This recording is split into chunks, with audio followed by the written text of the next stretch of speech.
Hello and welcome to the Mindset and Self-Mastery Show. I'm your host, Nick McGowan, and on this show, my guests and I unpack the stories that shape us and the lives we lead on our path to self-mastery. Today on the show, we have Dennis Procopio. Dennis' backstory involves the evolution of a trauma victim into a business owner who works with men between the ages of 20s and 60s who are having difficulty reframing negative self-talk or creating long-term goals, chunking these things out into short-term goals and staying accountable, and he helps them even manage relationships in a very healthy way.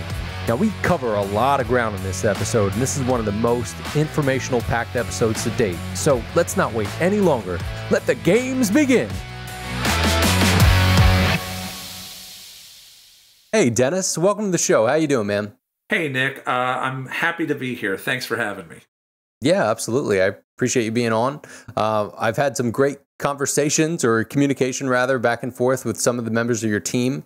And your team's awesome. You've been awesome so far. I know we've been kind of shooting the breeze a little bit, so I'm excited to get into some of this stuff. But Dennis, why don't you kick us off with some context? Tell us who you are, what you do for a living, and one thing that most people don't know about you. Who I am. Let's see. So I am a 51-year-old life coach for men with a little bit of a colorful backstory, which probably informs my decision to move into a male health and wellness space as a career and arguably my legacy. I make the joke that my story, if it were written, which is on my to-do list, would, or should I say will, read as an Oprah Book Club Book of the Month story. It's kind of a little bit of a tearjerker and an inspirational story all rolled into one. So some of the finer points include poverty, abuse, alcoholism, some drugs, some jail, but also on the lighter side, a lot of experience with women in relationships, which again lends itself to my my ability to coach relationships. I was an academic phenom and ended up getting really high grades and being accepted to the Cooper Union for the Advancement of Science and Art in Manhattan, where I studied art and went on to become an art educator, where I discovered you're not really an art teacher, you're a coach who teaches art techniques. And with about 1 million stupid jobs and weird stories in between, I landed in New Orleans, Louisiana, both before, during, and after. That's not really both, that's three things. Both before and after Hurricane Katrina. So there's a side quest there. And I ended up with my lovely partner, who is the mother of our almost 12-year-old son, Bennett, who is autistic. We now live in San Diego, California. I operate as a men's life coach, as I've done for nearly a decade under the brand Man Up Life Coaching. And if there's one thing that I could say that people don't know about me, it is something that I didn't know about myself until this year, which is that, like my little son, Daddy apparently is autistic. Ooh. Man, what a thing to find out later in life. It was a wild thing to find out. I assumed that I was, quote, just crazy because I'm a Jewish Italian from, Philadelphia, Philly, yeah. All right, who has a history of abuse. So it was probably PTSD. It was probably, he's Calabrese, so he's hard-headed, that maybe it was the 24 different schools I've been to. These are all true things and they're unfortunate, but I've learned that neurotypes are a thing. And I've learned that I am diagnosable as a very specific neurotype, which is neurodivergent rather than neurotypical. And that is a fancy way of saying I am not a garden variety processor. I process differently, and folks who are like me typically have a challenging time operating in a neurotypical world. So to think of processing, the way that people process through things just in general, is probably super unique to how they go about it, at least to themselves. They think, oh, I process things differently than other people, if you really think about it. So the fact that there are different versions of processing and that you now understand later in life, did that kind of flip the script for you, where you then thought kind of back through everything you've ever done? And like, oh my gosh, that's why I've made these decisions, or that's how that all worked. Or have you not gone through that? I've absolutely gone through that. Hindsight is, of course, 2020. Of course. Yeah. Or in this case, 2022. And I at first was challenged by the label autistic. Sure. And I realized that there is ableistic, I should clarify, in the autism community, the term ableism, and frankly, in the disabled community at large, the term ableism is obvious. It applies to the people who have the privilege of not dealing with the disabilities that some of us do, and making certain assumptions about how you should operate, which are unfair to the challenges that we face. So I recognize that there's a little bit of ableism in the way I thought of autism. I used language like high or low functioning. I now know better. That's not appropriate.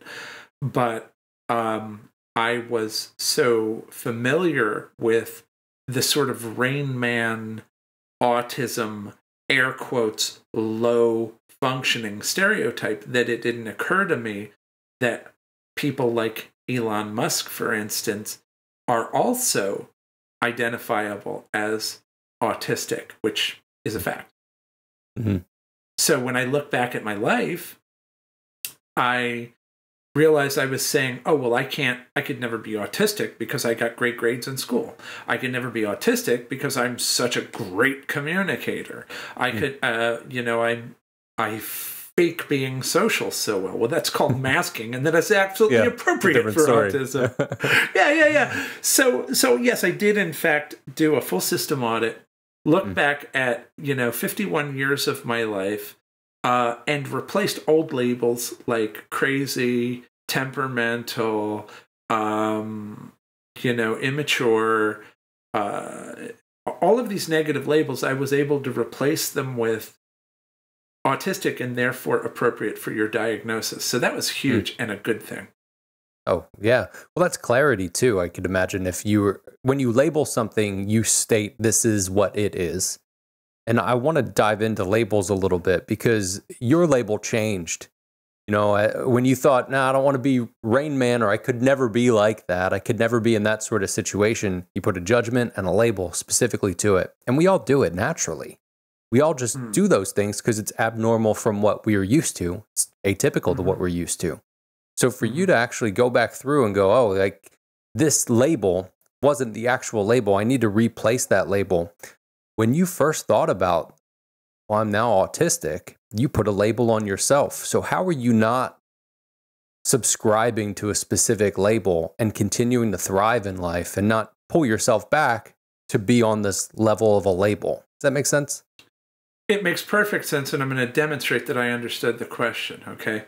And I'm going to go big. I mean, if we're really going to talk about something, let's talk about it, right? Yeah. Okay.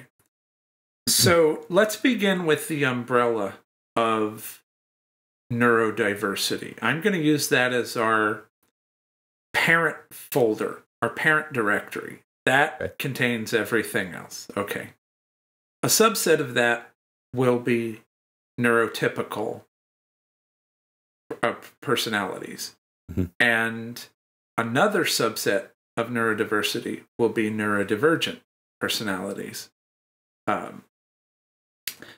I'm not an expert on this subject matter. I literally just found out that I'm autistic, and my son was diagnosed at 5, so we've only dealt with his autistic identity for half of his life, a little bit more than half of his life. That said, I've done some reading, and I've done some hanging out in the community, and I've interrogated a couple of people. And, because I want to know. What I've learned, is that neurodiversity simply means that there is a spectrum. If you could imagine a spherical, prismatic spectrum of metrics that can, be used to determine if someone is introverted or extroverted, or has, sensory responses to, everybody is diverse under this umbrella. Now, neurotypical people are people who, by definition, are in a really tight lane, and they have in common that they are wired similarly, and they do kind of the same stuff more often than not, which there's a certain level of homogeny there. And then everyone else, trying to impress you, I said homogeny. That's a big word. Drop those 50-cent words. Right. I think inflation. I think we're up to like $1.25. But so that's another conversation. Yeah. So we have the neurotypicals, and then we have everyone else, which is those people who are neurodivergent. That simply means that we diverge from neurotypicality. But it's an ironic term, in my opinion, since I'm learning that there are so many people who technically qualify as neurodivergent. I have to wonder how many people are masking as neurotypical as a survival mechanism. Which brings me to my next interesting logical leap, which is probably bullshit, but it sounds good, so let's go on with theories. Let's double down. So here we are. So I have this idea. I went to a school called Cooper Union for the Advancement of Science and Art. Okay, there's an implied dichotomy there that science is on one side. That's the left side of the corpus callosum, and art is on the other side. Right? You could even make an argument for the male brain and the female brain, quote unquote. Sure. That's a conversation we've been in culturally over the past however long we've been around. And this dichotomy of science and art is artificial. I am of the opinion that it's artificial. Technology, technos from the Greek, literally means art. And so the term technology itself means the study of artology. Art. Yeah. And so when you see a Renaissance thinker like Leonardo da Vinci, who both makes beautiful illustrations from cadavers, and they're so medically precise that they're still relevant in 2022, you see the best of both romantic and classical thinking simultaneously. Stay with me. Whole brain thinkers or Renaissance thinkers are often known as polymaths or polymathic thinkers.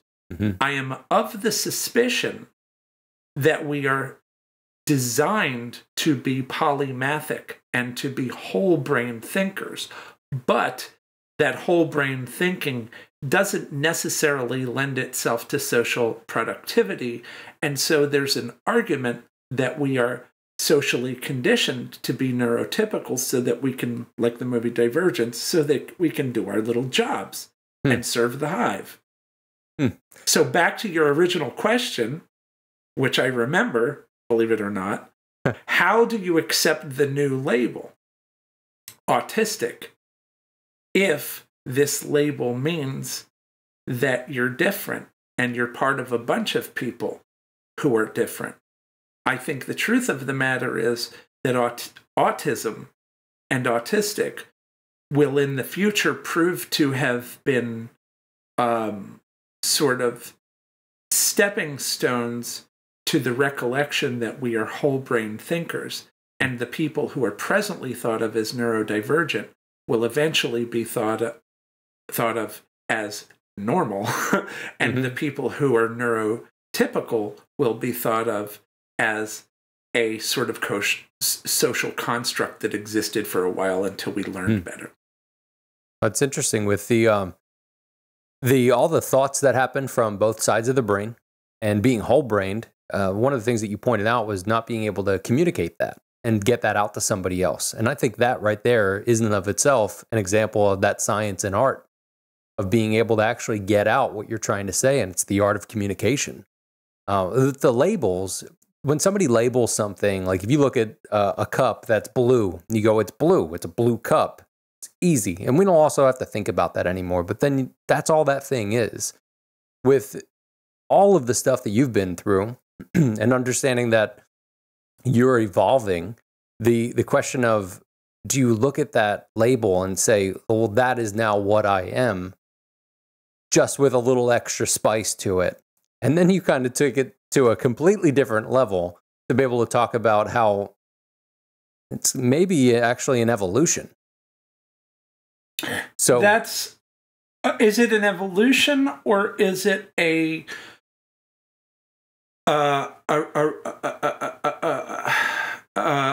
return to sanity? I think that might be semantics, because realistically, if things happen, let's just run with the idea of evolution for a second. If we say things happen, and as we as a human race evolved, we also adapted and we changed. Like even now, we don't run around and hunt for our food constantly. People do for enjoyment, or they do to go out and just do hunting. But it's not like when I'm done with this, I'm not going to be like, man, I'm going to run out and go grab a rabbit or something like that. So things have changed. We've adapted. We've figured that out. But if what you're talking about of that adaptation of being able to say, well, I need to actually focus on one side or the other to be able to work within this sort of situation. As we grow, as technology advances and we tie into technology, maybe that'll help us understand that we don't actually have to work in one specific environment. We're kind of experiencing that throughout everything that's happened with the pandemic. I was going to say exactly that. So, all right, I have, there's a little voice in the back of my head saying, do you tell him what he wants to hear, or do you say what you're really thinking, right? Say it all. Let's do the I was going to say, let's do the second thing. So, you know, I mentioned having gone to college for fine art. There, I had the opportunity in New York to visit the museums a lot. And one of the artists that I was very, I responded very both viscerally to and intellectually, and there's a whole argument there if those are different things, was the Belgian artist René Magritte. And he has an image that's become iconic. It's called The Treachery of Images. And it's a painting of a pipe. And it says in French, ceci n'est pas un pipe, which means this is not a pipe. So it's an image of a pipe that says this isn't a pipe. And that's true. It's not a pipe. It's not. It's a painting of a pipe. Yeah. It's a facsimile. So when we get back to labels, you know, I think we need to be careful to be sure that we understand what we actually are before accepting even the most seemingly contextually obvious labels. Yeah. Such as human. Yeah, I get that. I went big on you right there. Well, so the box that I'm thinking about that people have to sit in, and the reason for the labels is to be able to go, I can get this. I can understand this thing. Yeah, and even with a blue cup, I was told as a child, that's blue. This is a cup. Yep. You drink out of this. Those Absolutely. Are labels. Sure. So you then form judgments as you got older, like you had talked about, seeing Rain Man and other things. Your judgment changed when you had a child that was autistic. So you were a little further ahead, I guess, than somebody that may find out similarly to you, where it might be a bit more of a shock. But you kind of thought about that a little deeper and took that to a different level. I appreciate the idea that there's potentially an evolution that's happening, or it's a claiming back to the things that have always been. And I think it's interesting because I've always been told, I don't know, since I was a little kid, we basically use about 10% of our brain. So using 90% more would have to be the entire brain. So even in that basic level. I agree with that, yeah. Yeah, even at that basic dumb level of like, I do math.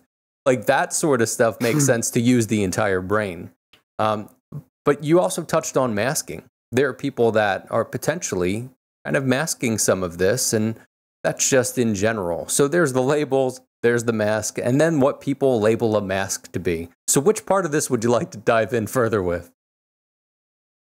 You know, I'm feeling like I want to just quadruple down on my original intention, which was unforgiving honesty. And I think the reason that I'm going to do that is because it's not only a story about being autistic / a whole brain thinker / a polymathic thinker. It's a clinic. This is what that looks like and sounds like. And it's not familiar because it's not typical. Yeah. We have a tendency to follow verticals and to drop the ball on the lateral drift where ideas come from. Autistics have this tendency to info dump. We gather a lot of information, and I mean a lot because we're constantly on a lateral drift collecting data. We don't say, hey, the most efficient way to get from point A to point B is a straight line. We say the most interesting way to get from point A to point B is this outrageous serpentine path, and look at all the cool stuff that I collected along the way. And so it tends to be one-way traffic anytime we talk, because we just and hit you with all of this crap that we're super geeked about. And so when I share with you these ideas about labels, about autistic identity, about being the father of an autistic child, about being an artist, and about being a coach for men, if I had to,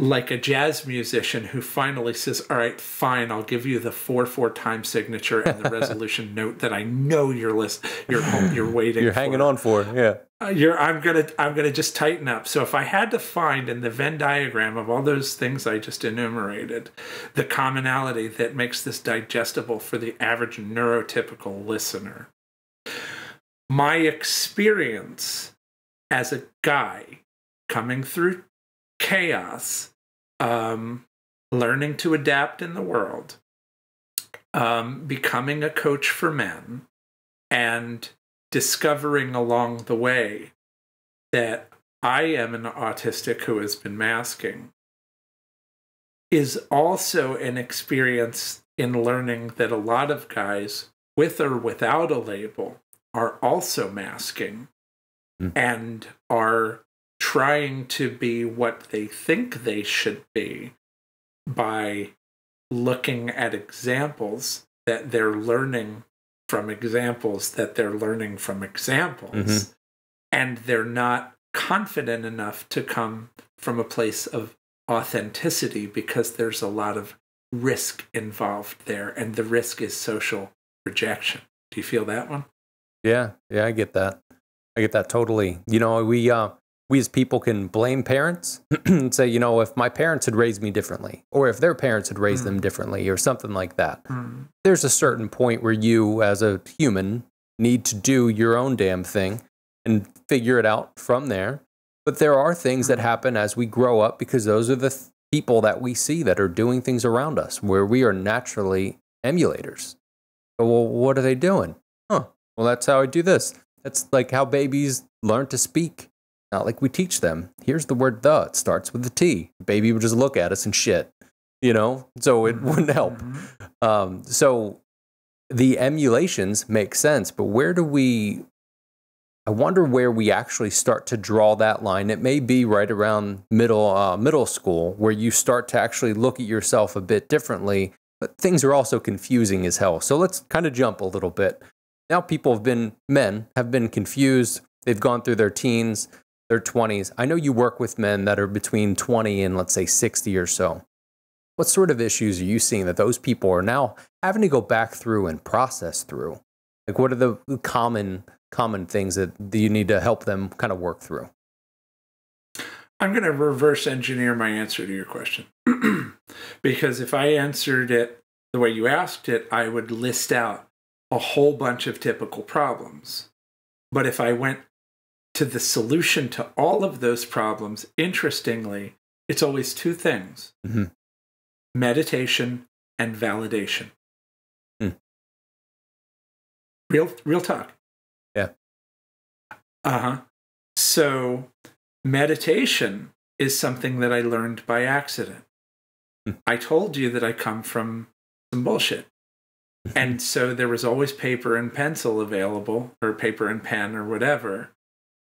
Even in jail, you go to commissary, you get a legal pad and a felt tip pen, and you can sit in your cell or out in the, common area and draw or doodle or do whatever you want. So that was me. I was that kid. I was constantly self-regulating. I didn't understand that I was self-regulating. That's clinical language. But I was self-regulating through drawing. What I was doing was a kinesthetic meditation. Wax on, wax off. And what would happen is along the way, I would assume a yogic posture. I would assume yogic breathing. I would fall into sort of a rhythmic flow state where my energy was doing what energy does so that it can start to send messages out into the universe and use the old law of attraction to get good stuff to come to you. And we can call that good fortune, miracles, blessings, whatever you want to call it. But there is absolutely a mechanism there. So meditation is something that I learned through drawing. And as a byproduct, there were these pictures that people were like, hey, these are really interesting. You should go to art school.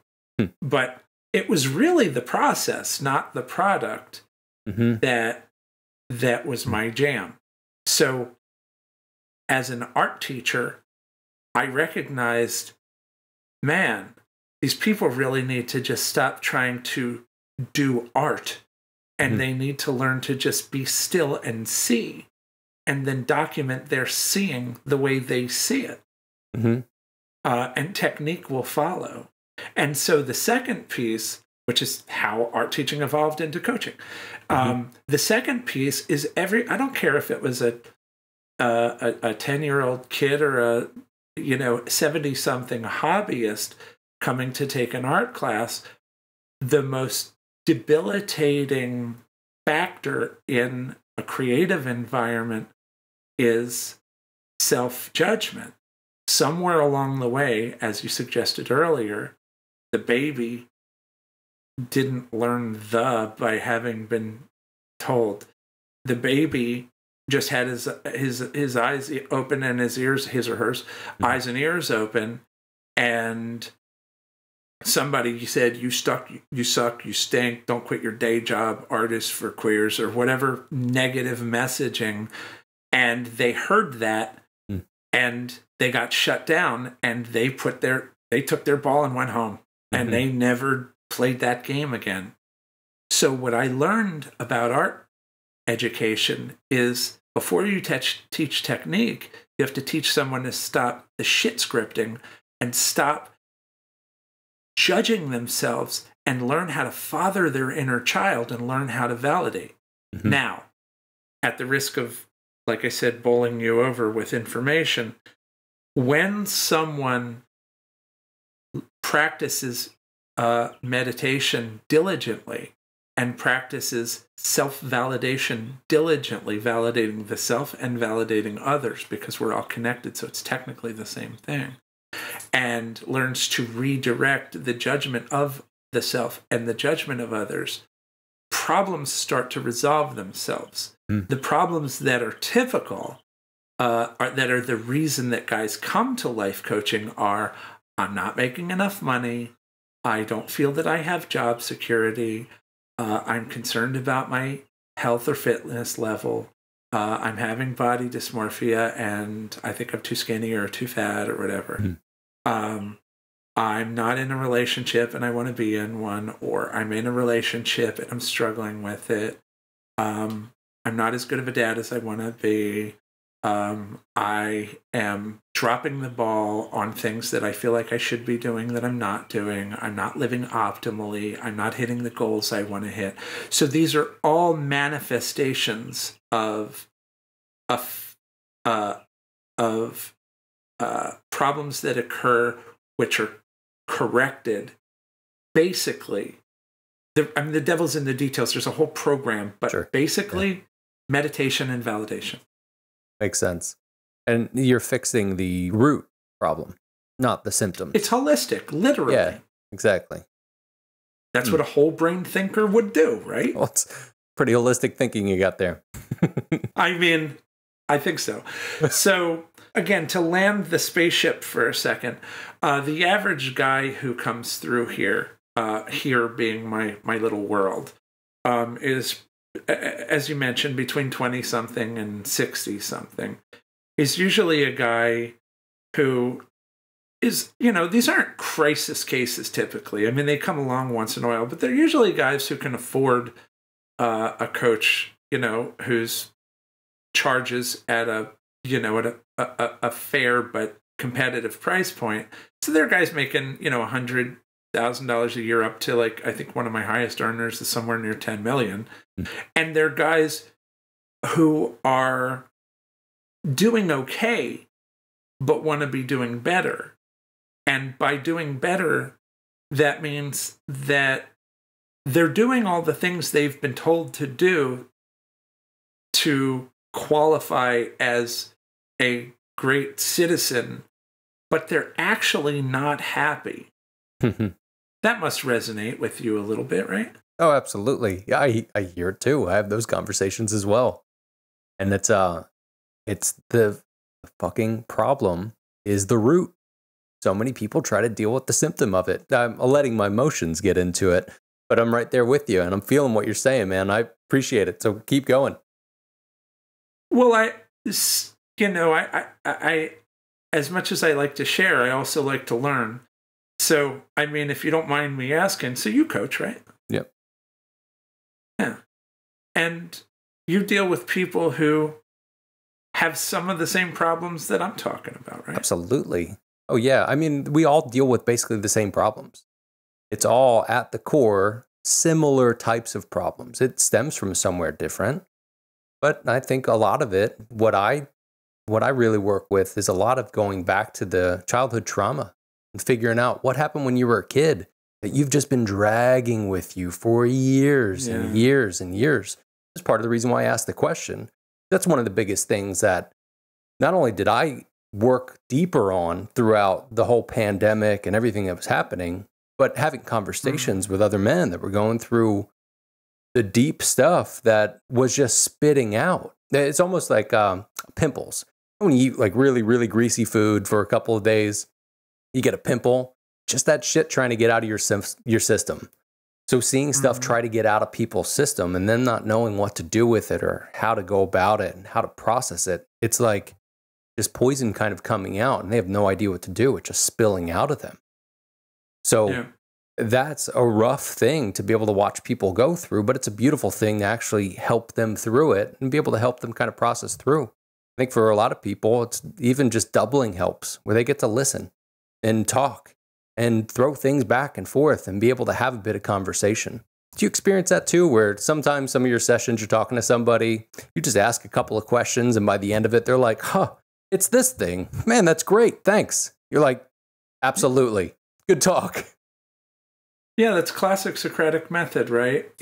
You have the answer, but you're not addressing the answer. There's a difference between obliviousness and ignorance, right? Yeah. If you don't know there's a monster standing behind you, then you're going to act differently than if you turn around and go, oh crap, there's a monster behind me, I'm just going to ignore him till he goes away. There's two different ways of acting. I think a lot of people are ignoring, which is the true definition of ignorance. They're ignoring this monster, which is a construct that is created by a negative narrative. That negative narrative can come from, hey, my past was XYZ, or I'm concerned that my future will be XYZ. Neither the past nor the future exists now. Only the present exists now, which is why meditation can be interesting, because it asks us to be present, which requires letting go of narratives about the past or the future, right? Yeah, and tying in the validation, like you'd said at that moment, is really doubling down on what your intent is within the meditation, to be present and feel every bit of that presence and feel every bit of that positive side of that, and being able to move forward. There are certain conversations I have, and there are certain conversations I have to have with myself at times, when you can feel things just kind of swelling up, the frustration or the aggravation, and being able to just pull your energy back and just breathe for him. 3, 4 in, 3, 4 out, whatever it needs to be. And being able to pull yourself back to that, and that little bit of meditation throughout the day, it's one of the things that I try to leave with people. Like, just pull your energy back and breathe.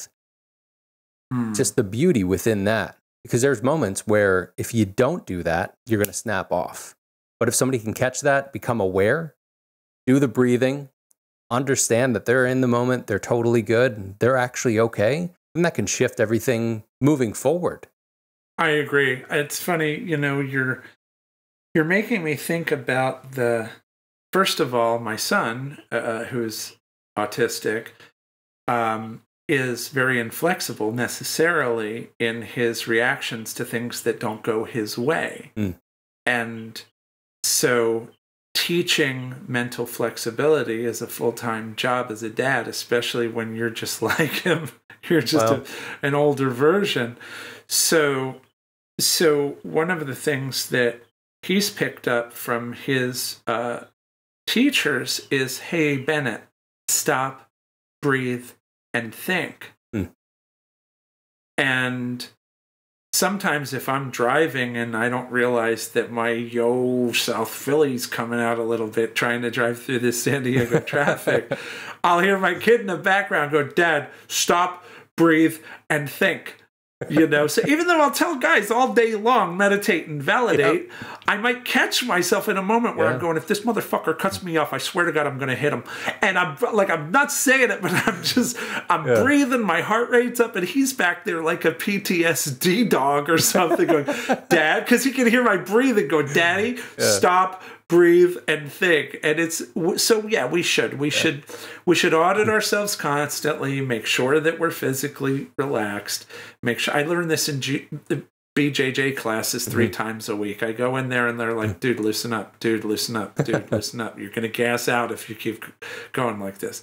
We should loosen up, we should breathe, we should do the best we can to be present. And the validation is valuable because when our brain automatically goes back to that fear-based thinking, validation is a way of sort of waterboarding the self-conscious with positive messaging, so it knocks it off, right? Waterboarding with positive messaging. That visual. Yeah. Talk about, I love you, damn it! You are loved.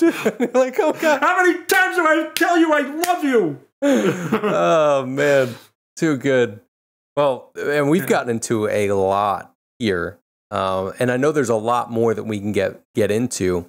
We've touched on a couple of major episodes in your life that have happened that have kind of shifted things for you. But are there any others that make sense to talk about that really stand out, that you're like, look, there was this one moment in time that shifted everything outside of the things that we've already talked about? That's a good question, man. I have to say that, and God, I'm sorry that this sounds like something you'd expect a guy, that's promoting a business or whatever to say, but real talk. There's a Japanese concept called ikigai, right? Mm-hmm. And ikigai is the center of a Venn diagram, which represents the overlap between what you love, what you're good at, what the world needs, and what you can be paid for.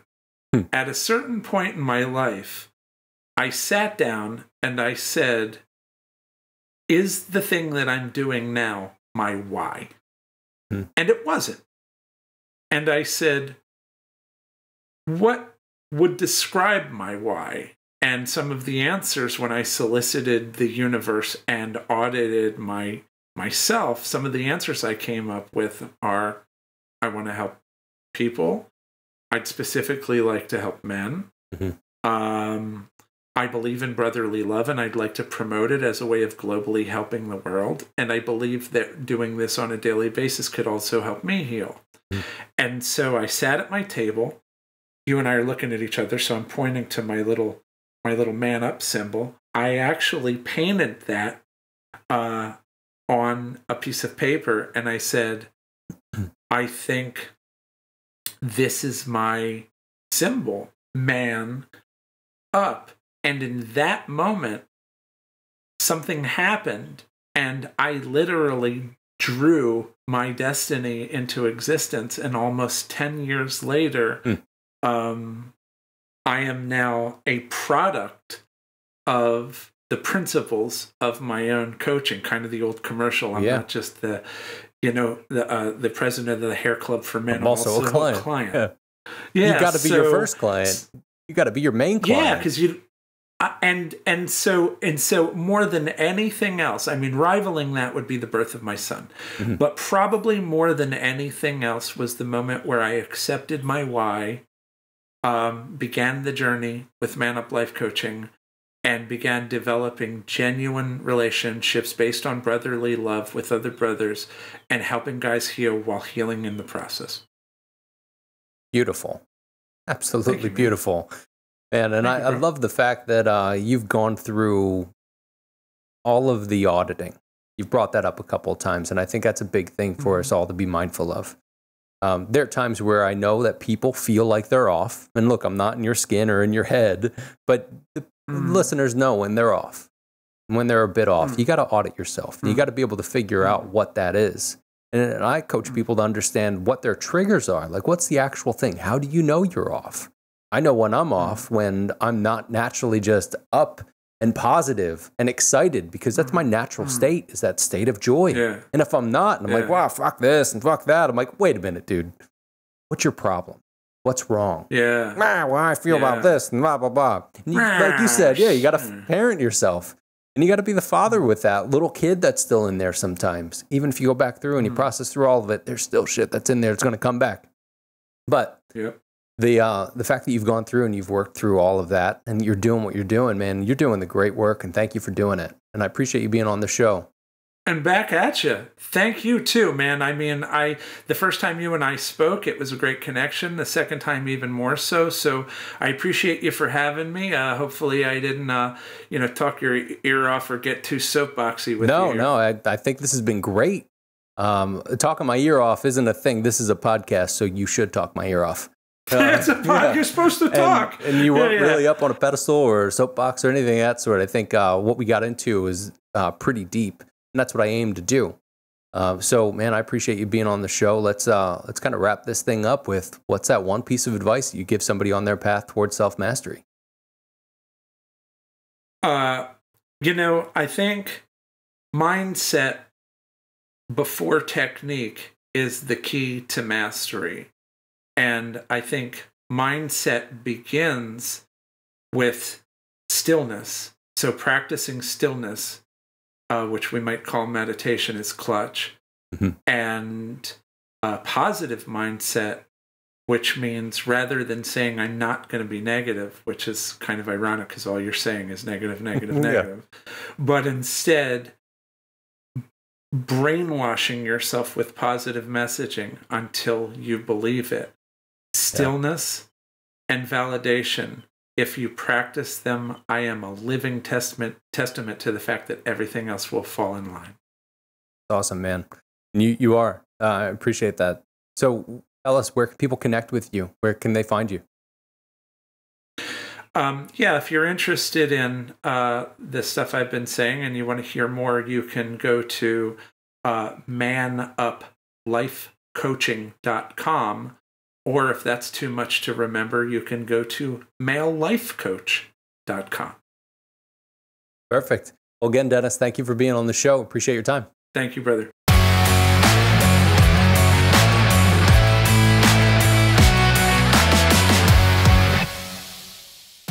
Another great conversation on today's episode of the Mindset and Self-Mastery Show. Wow, Dennis truly has an incredible story. And can you imagine being diagnosed with autism later in life? Whew. Even if it's not autism, it may be something else that you or someone you love has been diagnosed with later in life. And, it's interesting to think about the process of thinking and the variations of how we all process. So, since we all process diagnosis and everything else differently than anybody else would, and the way you or I process may be labeled as a certain way of processing, we shouldn't let that stop us, should we? No, we shouldn't let any label hold us back. So, what did you think about today's conversation? I'd love to hear your thoughts on the episode. And if you enjoyed the episode, please jump over to iTunes, subscribe, rate, and leave a 5-star review. It helps us to be found and helps others to be healed. And if you really enjoyed the show today, go ahead and share it with a friend. That person that literally just came to mind, for whatever reason they came to mind. Just share it with them. Just go for it. Why not? Blame it on me if they're like, what the f is this? So if you really enjoyed the show today, just share it with whoever comes to mind. That's the moral of that story. And check out the show notes for more information and get contact info for Dennis. And check out the other episodes on the Mindset and selfmasteryshow.com, as well as our YouTube channel. Just go to YouTube and look up the Mindset and Self-Mastery Show, and ta-da! And thanks again, Dennis, for being real, for being honest, and for getting into some really deep and interesting stuff. And for sharing that with your clients and the rest of the world, and for being vulnerable with us about it all. And thank you to you for being a part of this show. And I'd like to thank our sponsors, the Manly Club and the Powerhouse Men Brotherhood. Men, do you consider yourself to be a powerhouse man? The criteria for becoming one is simple. Live with virtue and do good work. You see, a powerhouse man builds his life. He doesn't settle for it. He attacks mediocrity at the root, and that's exactly what we do in the Powerhouse Men Brotherhood. Visit themanlyclub.com for more details.